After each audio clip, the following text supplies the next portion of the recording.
South Orange County. Welcome to our Tuesday morning meditation and spiritual practice. Um, we're gathering here as we come close to Hanukkah. And that's right. I had mentioned. Well, I had mentioned in my email to some of you that we would be doing a candle meditation. Welcome to our Tuesday morning meditation and spiritual practice. And I prepared a little something else for us. So we're going to save the candle meditation to next week in the middle of Hanukkah. So you'll get to have it on the 6th and 7th and 8th nights with your Hanukkah lit up bright. But for this week, we are, as we're heading into winter, we're also headed into the story in the Torah of that shifting from Jacob to Joseph. And there's a very, there's a verse that we have that says that Jacob settled in the land of Canaan, in the place where his father lived. And the way that the Hasidic masters look at this verse is that it's very, there's a really, like all verses, there's an inward way to look at it. And it especially comes down to this word Vayeshev, the title of the Parsha. And what we know is that Vayeshev or Yashav, which can mean to dwell, it's also connected to the word that means to sit or to really inhabit. So this is also, we connect some of those words to the word Shabbat as really resting in and deepening in. So there's something about this deepening that Jacob did not just go to move to the land of Canaan, but in the vision of the Hasidic masters, he really inhabited, he dwelled, he settled into a deeper space in himself. And what was that deeper space? Rabbi Levi Yitzchak of Berdichev draws this connection, which is that he takes the verse that we know from the Ve'ahavta et Adonai Elohecha b'chol levavcha u'b'chol nafshecha u'b'chol me'odecha. You will love God with all your heart, with all your soul, and with all your me'odecha. It gets translated as might, but me'odecha doesn't really mean might. Me'od can mean like very or muchness. And it also can be connected, as the Talmud connects it, to the word midah, which means measure. It can mean moded, which means moded is like to mete out or to distribute out, to give out a little bit by little. It can also mean, be connected to modeh, which means to give thanks. And it basically, he says, is that whatever, let me grab it.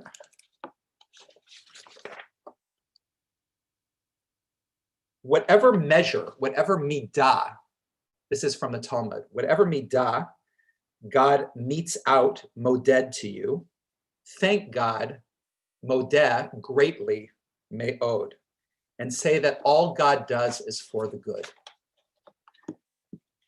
All God does is for the good. Now, this is a statement that it's the whole last part of Tractate Brachot in the Talmud, the section in the Talmud that's all about prayer and blessings, has a whole chapter on that we have to bless God for the evil as well as the good. It's a pretty radical statement. And there's also stories in the Talmud of a sage, Nachum Ish Gamzu, whose whole way was to say, Gam zeletov, everything is for the good. Everything is for the good. It was this level of living in reality where everything was God's blessing. And in fact, that's even his name, Nachum Ish Gamzu. Gamzu is like this also, Gamzu, like Gamzeh, Gamzu, this also. So Nachum was the man of this also, this also for the good.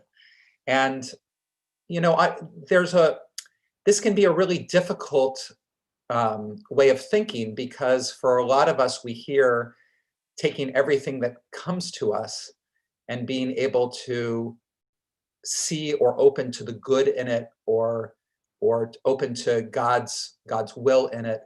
And it can make it seem like, well, does that mean that we're a doormat? That everything that just happens, we just accept, and we, and we don't really stand up for ourselves, or or able to, or really set boundaries, or any of those things that are so necessary. But this is not what the sages had in mind when they said that we should be able to relate to God in life as Gam Ze L'Tov, that everything is for the good. And that is that that we can, I think, understand this best through Kabbalah, which Kabbalah teaches that everything in life, all of reality, including us, is made up of divine energies called sphirot. They're energies of love, generosity, boundary, fear, compassion, creativity, all these different energies that make up creation in us. And these energies, these sphirot, are not wholly distinct, meaning that within each one, you can find all the others. Within love and generosity and chesed, you can also find within that energy boundary and compassion and creativity and connection, all of those things within love. Just like you can in fear or boundary or judgment, you can find in there love and compassion and all of the other qualities, meaning that reality is not, as we think about reality as these distinct energies, the reality is that they're all interpenetrating, and that God is God everywhere that you find it. God is the fullness and the depth of everything in it all. And so being able to say Gam Ze L'Tov when we're experiencing something painful, or we're experiencing what we might call God's judgment, or we might call, a painful situation, that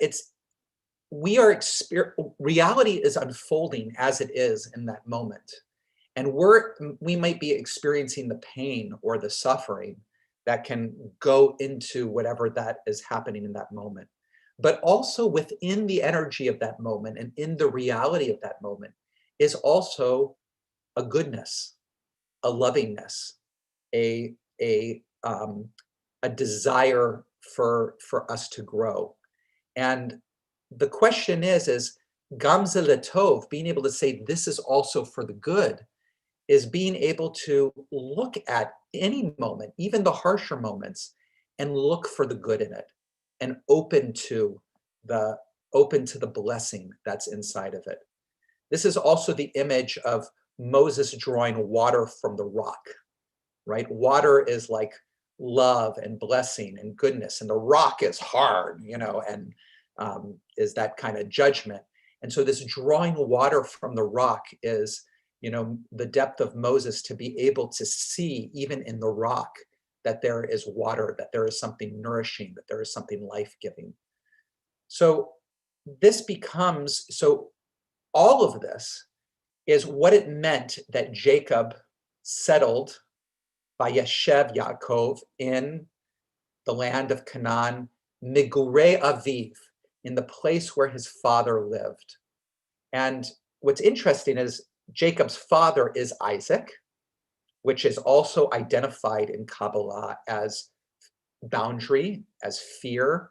Remember, Isaac was the one on the Akedah that was quiet while he was being offered up by his father. He's the one about withholding and fear and trembling. And in fact, the Levi Yitzchak also takes this word migurei, the place where his father lived, lagur, and connects it to the word magor, which also means fear. So Jacob dwelt in the land that was the fear and trembling that was the quality of his father. So the sense of Jacob settling in was that he was able to find peace even in the middle of fear or judgment, he was able to find where the blessing was. And how was he able to do that? Because he settled, Vayeshev. He inhabited the moment deeply. And so it's kind of, this is the key, and this is the direction for all of us in our lives and in our practice, which is when we are in the middle of experiencing something that is that's painful, that is constricted, that is whatever that is, whether those are fears, anxieties, contractions, tensions, however it comes up, to be able to take a breath and just settle in. Go right into the middle of it.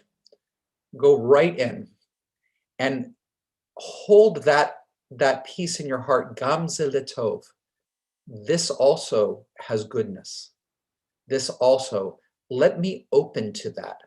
Let me open to the fact that even this reality in its tension and pain and constriction is, if I sit into it, if I pay close enough attention to it, I will see the blessing. I will experience the divine energy in it.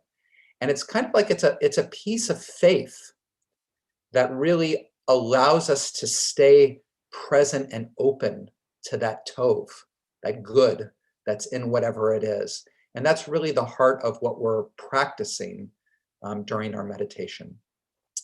So find a comfortable space to sit, that you can sit without too much movement or fidgeting.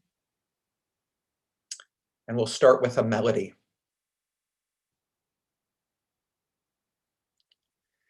Ya la la la la la la, ya da da da da, ya da da da da da da, ya da da da, ya da da da da da da, ya da da da da, ya da da da da da da. Ya da da da, ya da da da da da, ya da da da da da, ya da da da da, ya da da da, ya da da da da da, ya da da da da da, ya da da da da. Ya da da da. Surely goodness and mercy will pursue me all the days of my life. Surely goodness and mercy will pursue me all the days of my life, and I will dwell in your house, O God, forever and always. And I will dwell in your house, O God, forever and always. Ya-da-da-da-da-da-da. Ya-da-da-da-da-da. Ya-da-da-da-da-da. Ya-da-da-da. Ya-da-da-da-da-da. Ya-da-da-da-da. Ya-da-da-da-da-da. Ya-da-da-da. Ya-da-da-da-da-da. Ya-da-da-da-da-da. Ya-da-da-da-da. Ya-da-da-da. Ya da da da da da. Ya da da da da da. Ya da da da da.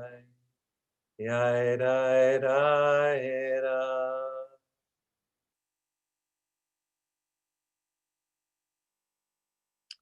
Let yourself just settle into your body in this moment.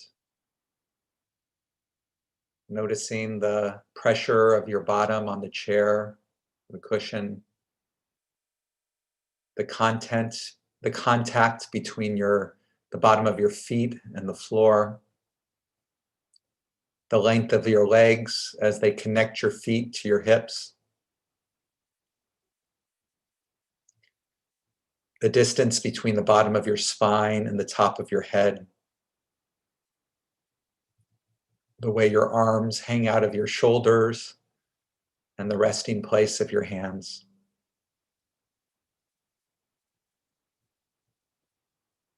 Notice the shape of your face, the contact between the air in your face.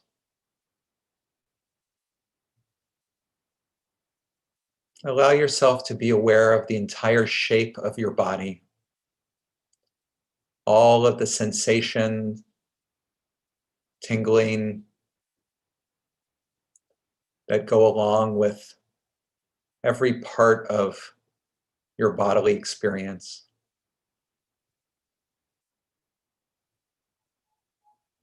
And as you are aware of the frame and shape of your body and the sensations, notice the movement of breath. Notice where the air enters the nostrils or the mouth. Notice the way that the belly or the chest gently expands with the inhale. And follow the air out through your nostrils or your mouth. Noticing the way the body contracts, the belly or the chest with the exhale. And then make a decision to pay attention to the next breath as it goes in, feeling the expansion and the contraction with each inhale and exhale.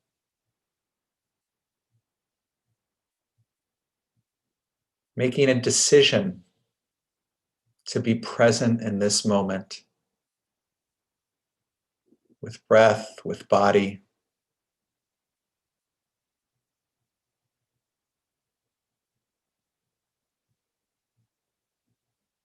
Allowing your awareness to expand to include sounds in the room or outside.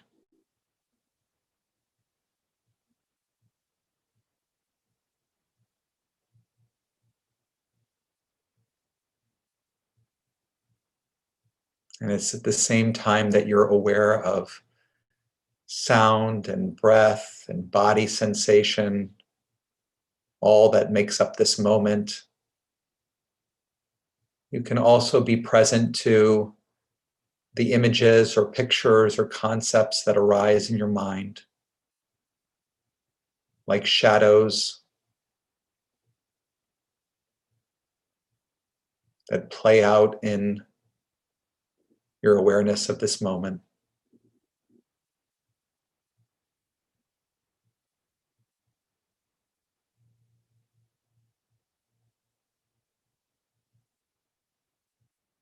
Allow yourself to be with every part of your experience as the divine symphony, each one playing an instrument. That instead of focusing on one instrument or the other, instead of just focusing on the breath or just focusing on sensations in the body or images in the mind, allow yourself to have open, flexible awareness that allows you to be present to the entire symphony, to every aspect of your experience, breath, sensation, sound, all at once. To be open to hearing it as music, experiencing it as filled with divine energy.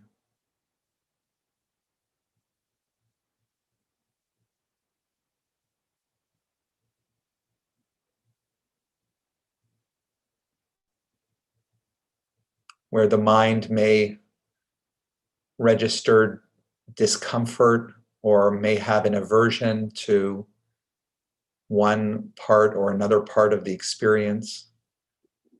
Allow that sense of pushing away or aversion or resistance to be just another instrument in the symphony, another unfolding of divine energy, the energy of judgment, Gevurah,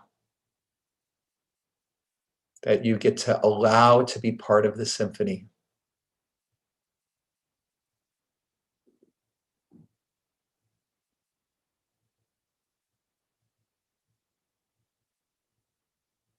And as you open to this moment as divine symphony,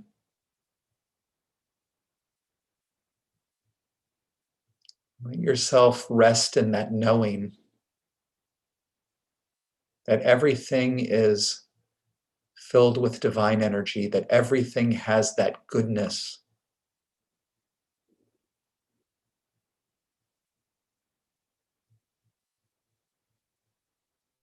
That you are sitting in the middle of that goodness. And it's an orientation, it's a willingness to be present with this moment and everything that's a part of it. An intention to be present to goodness, to aliveness.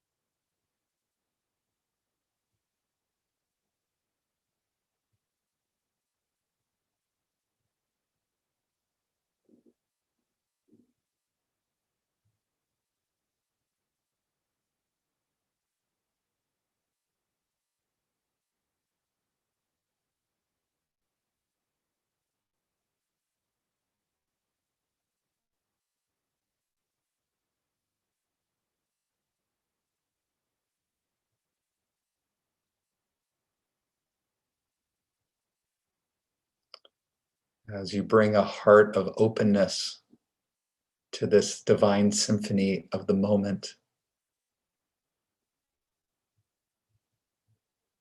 Allow yourself also to be present to the space that the symphony is played in.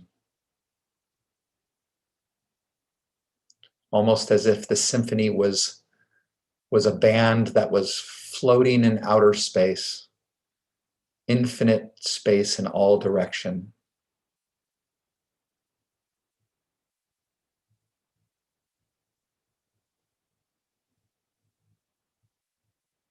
Same time that you open to and pay attention to the cacophony of experience and voices in the symphony.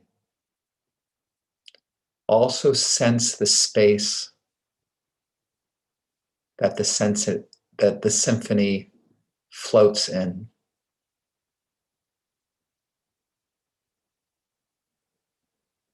And that this space is also alive and charged with presence.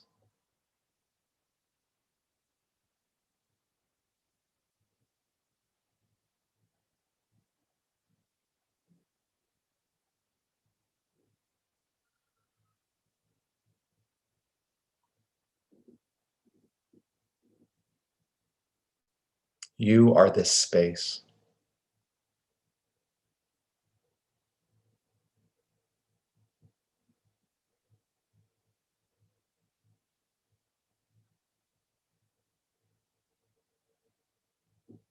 I'm going to be quiet now for the next series of moments.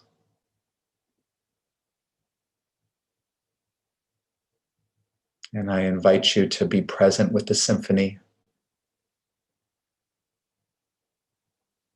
to be the space that it floats in.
Yadadai-dai-dai-dai. Yadai-dai-dai-dai. Yadai-dai-dai-dai-dai. Yadai-dai-dai-dai. Yadai-dai-dai-dai-dai. Yadai-dai-dai-dai. Yadai-dai-dai-dai-dai. Yadai-dai-dai-dai. Yadai-dai-dai-dai-dai. Yadai-dai-dai-dai-dai. Yadai-dai-dai-dai. Yadai-dai-dai-dai. Yadai-dai-dai-dai-dai. Yadai-dai-dai-dai-dai. Yadai-dai-dai-dai. Yadai-dai-dai-dai.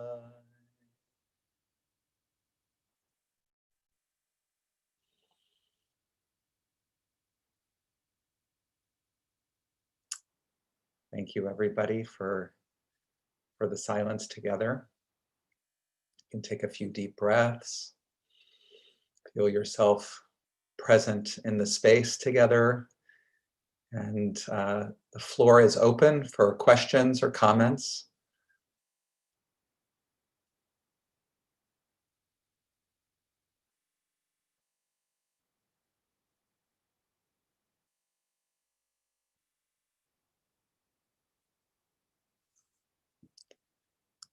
How does this teaching, Gam Ze L'Tov, this also for the good? I know probably most of us have heard it.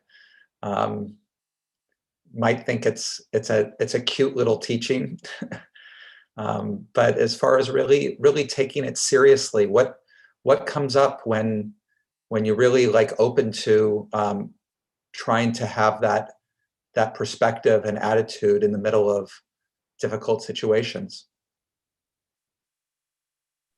Rabbi, I could tell you that this, Audrey, that it wasn't a current thing that happened, but I'm able to see the good in it now.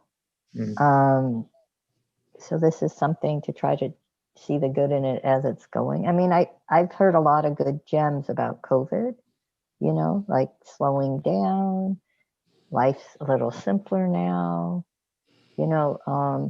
So I have been able to see the good with the COVID. But with my own personal, well, COVID affected me too. I do see it now, and I so appreciate this as a back a couple of years ago. But something to strive for at the moment. It's hard being in something painful to see the good in it. You know, if I could clear away the fog on my eyes. No, it is, Audrey, and I think what you're bringing is you know, we notice that in retrospect, a lot of the times we can look at lots of things in our life that were painful and see the good that came out of it. In retrospect, it doesn't feel like that at the time, whether it means the ending of a marriage or you know, or an illness or a difficulty with a child or a parent. Sometimes we can look and see the goodness afterwards, but it doesn't feel like that at that time. So how do we take this in and try to bring that in a way that's authentic, in a way that honors all of our feelings?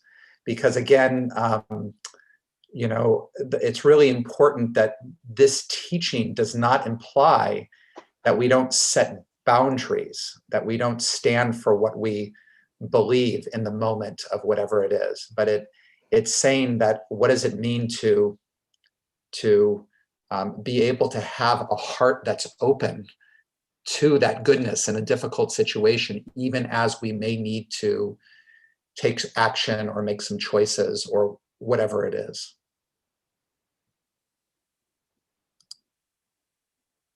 To me, that is just that thought mindset is a whole new way of looking at it, which I think it's beautiful, you know, but to not downgrade the pain I'm going through, but to remember there's something good in that pain. And what that, as we are bringing it into our meditation practice, and I know, like when we were sitting together, I was having some stomach pain. I'm doing a colon cleanse right now, so so I was there was some stomach pain going on, and how in the middle of that to open to that, to relax to that, to the first piece in my mind wants to push against it and say uncomfortable, bad, and at the same time to just open to, and I can intellectualize. We can't always understand the intellect behind it, to know that this pain is a positive thing that's going through, even though it doesn't feel good. There's a process, there's a cleansing process that's happening. But we don't always have that understanding. But in the middle, part of opening to Gamze Latov in that moment means that I am going to open to whatever. I'm going to go right into the middle of whatever that difficult feeling is, because I'm having the faith and the openness that this too is God. It's not just this too is good. This too is God. That's in there. Any other thoughts or comments about this? Maury, I still think of the distinction though between the negativity that we bring on ourselves and things that just happen to people, sickness and death that they have no, that they didn't do, that they didn't bring to themselves.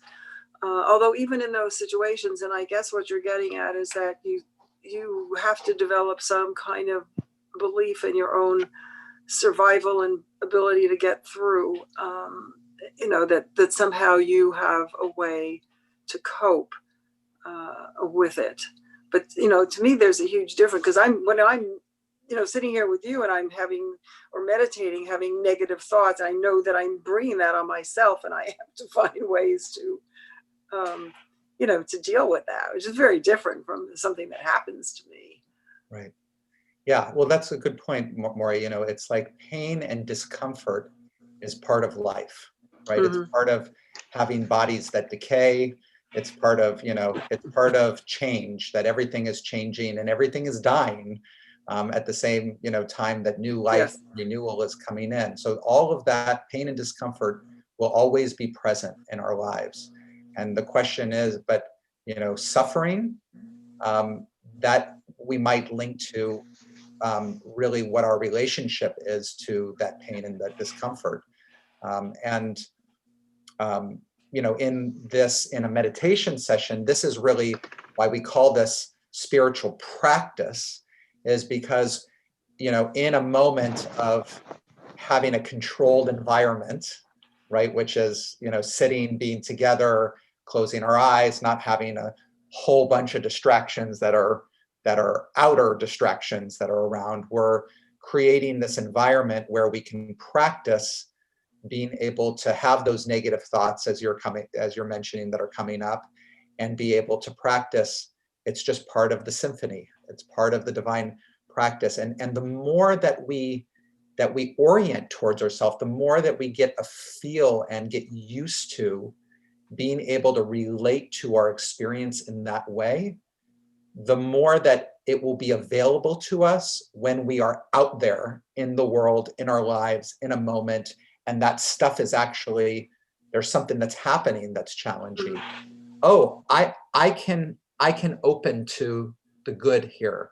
I can be able to be present with what's happening. I can have faith that not only I will get through it, but that there is something really positive that can come out of whatever it is that's so challenging right now. That's like an orientation and a willingness that we only can really bring to the situation if we the more we practice in these environments, the more that that's available to us.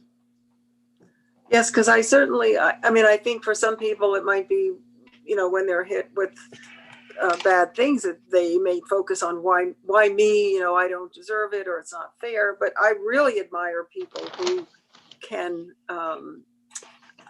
you know, just, I don't know acceptance isn't even the right word. It's just some sort of belief in themselves, I think. And, you know, a power that's greater than themselves to get through it. Yeah. Yeah. Thank you.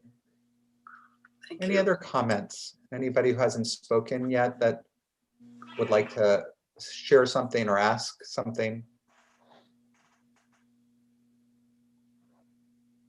Yeah, I'm always, well, this reminds me of the teaching from, I think it was Rabbi Ross, that everything is God and nothing but God. It seems very parallel thinking to what you're talking about now. Yes. God made it all, and you can't look at it as a bad thing. It's a God thing. Right. When you That- really, yeah, go ahead, Dennis. I was just going to say that teaching really stuck with me. It comes up frequently. Yeah. This is God. You may not like it, but it's still God. Right. Right. How do we open to, what's the difference when we really let that in? When we really let in, how do we relate to our lives differently when it all is God? And Yeah. you know, and again, you know, I think part of, I want to just say it again. Maybe it's, I don't know if I'm saying it again because it's what I hear in people's own kind of resistance to this teaching, or whether it's a reflection of my own challenge with this teaching. But to really say again that opening to everything being God does not mean that we don't, again, set boundaries and step up and act in ways. You know, I recently, I'm watching my Aiden, my middle son, has not seen the first 3 Star Wars movies. So we're starting to watch them. And when I say 3, I mean, like, you know, the first ones that came out 1977 through 83 were 4, 5, and 6. And then Lucas released 1, 2, and 3. So the first one, which, you know, gets a really bad rap, it's not the best, you know, movie compared to the rest. But the first one, The Phantom Menace, I still love it. And what I'm holding in as we're talking about this, the image, the scene, is the big battle towards the end of Qui-Gon Jinn, the Jedi Knight, and Darth Maul, who's the red and black face, you know, Sith Lord, evil guy. And there's a scene where they're battling, and this like laser wall comes up between them for a moment, and they're like timed laser walls. So for a moment they can't fight each other because the laser wall's there, but then they're waiting for that laser wall to come up so that they can battle again with the lightsabers. And the laser wall goes down, and the 2 reactions of both of the people are really interesting to look at. The Sith Lord, Darth Maul, whose power, right, comes from anger and from fear, using that, is pacing. He's like a cat pacing back and forth in front of the wall, just kind of stewing and getting ready. And Qui-Gon Jinn, the Jedi Knight, what does he do? He gets on his knees and he starts meditating. He closes his eyes and he meditates. He's in the middle, there was the middle of this battle, and boom, right as soon as this laser wall goes down, he just closes his eyes and moves in. He's at one with the Force, right? The whole idea of the Force is that everything is God, everything is the Force. How do you open up into that? And so he's there, and he's living in that reality. And then the laser thing goes up, and as soon as it goes up, his eyes are open, and he's battling again, right? He's there.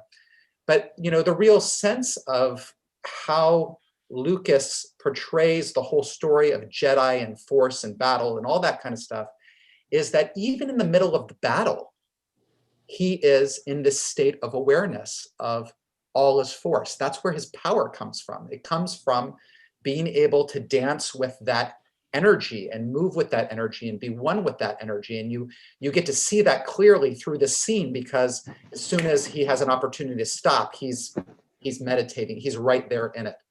And so that, to me, I'm just holding this as we're talking as this great image of that sometimes we need to act and we need to move in the world, but how do we do that in a way that's still like Gamze Latov? This is all part of the force. This is all part of the God reality.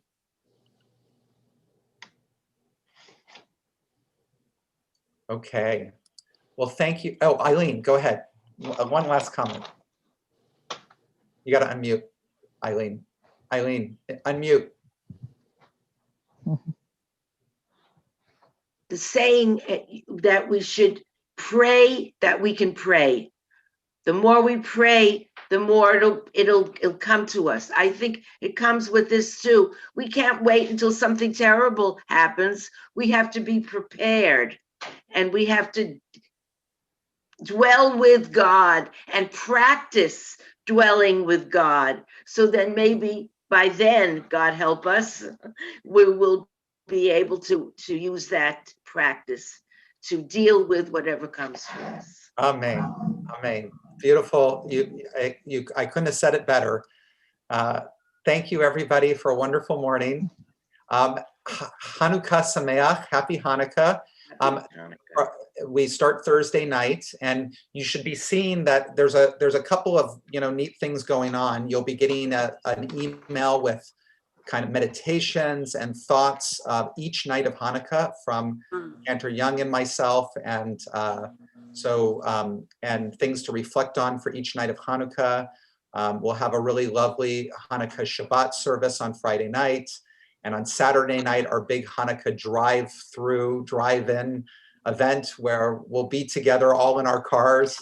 If you want to check that out, we have some really neat stuff planned there. And then I do commit, if you want, for next Tuesday, have a candle in front of you. We will do a candle meditation, and hope you enjoy the beginning of the Festival of Lights. Sarah, yes.